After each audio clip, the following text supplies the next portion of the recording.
ফেসবুকে এখন সান্ডার ট্রেন্ড চলছে। কফিলের ছেলে এবং সান্ডা শব্দ দুটি এখন ফেসবুকের হোম পেজ এবং রিলসে দেখা যাচ্ছে।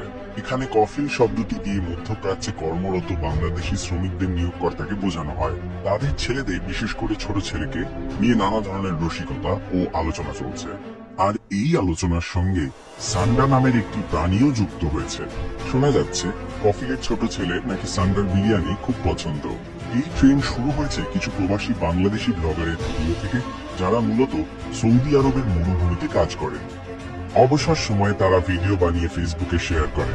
তাদের মধ্যে আব্দুল মান্নান নামের একজন জনপ্রিয় ব্লগার রয়েছেন। ফেসবুক প্রোফাইল অনুযায়ী তিনি সৌদি আরবের দাম্মামে থাকেন এবং ছাগল, উট ইত্যাদি চড়ানোর কাজ করেন। তার ভিডিওতে প্রায়ই গাধা, উট, ছাগল এবং কাঁটাযুক্ত লেজওয়ালা লিজার্ড দেখা যায়, যাকে সবাই সান্ডা বলে ডাকছে।